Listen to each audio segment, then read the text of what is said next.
بسم الله الرحمن الرحيم. بسم الله والصلاة والسلام على الحبيب المصطفى عليه أفضل الصلاة والسلام.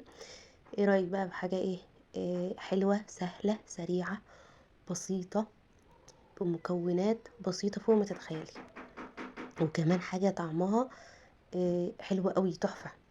يعني نفسك في حاجة حلوة هتقومي في ثانية كده تحضريها، حاجة سريعة قوي ومكونات بسيطة جدا. بصوا بقى، دي كيكة ببيضة واحدة بس، وعليها طبقة من جيلي الفراولة او اي نوع جيلي انتي عايزاه. بصي بقى، انتي هتاكلي كيكة تحسي ان انتي بتاكلي حاجه كده هشه قطنيه اسفنجيه، انتي مش عارفه توصفيها ازاي. مع طعم الجيلي بيخليها طريه، بيخلي الكيكه بتاعتك يعني طريه وطعمها تحفه. إيه، جربوها كده ان شاء الله، يعني اللي هيجربها هيدعيلي. هنسمي الله كده هنا معايا، بسم الله الرحمن الرحيم. بضايه واحده بس، هنزل عليها بمعلقه فانيليا سايله او كيس فانيليا بودر عادي، و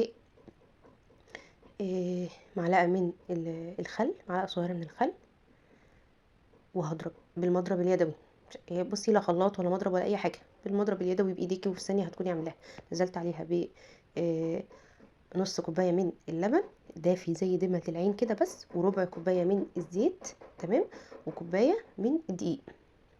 اقلب طبعا السكر مع البيض لحد ما يدوب كله، وبعدين انزل باللبن، بعدين انزل بالزيت، تمام. وبعدين بقى انزل بالدقيق. نزلت عليه بمعلقتين صغيرين، كوبايه الدقيق عملت عليها معلقتين صغيرين من البيكنج باودر، مش الكيس كله، معلقتين صغيرين بس، ورشه ملح، تمام. ربع معلقه صغيره كده من الملح. هنخلهم كويس طبعا عشان دي بيبقى فيه تكتلات، وعشان كمان يدي هشه للكيك حلوه.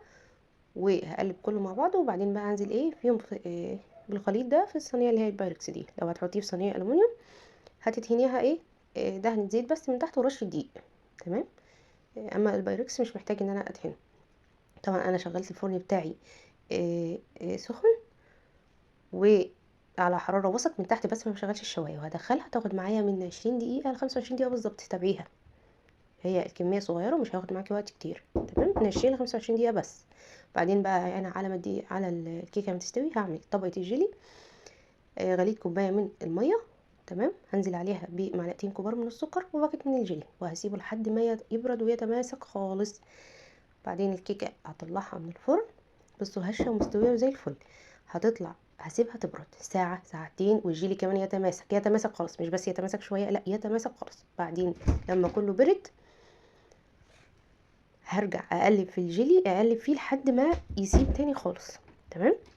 انا عايزاه يتماسك، لو حطيتيه وهو سايل بصي هيخلي لك الكيكه دي عجين.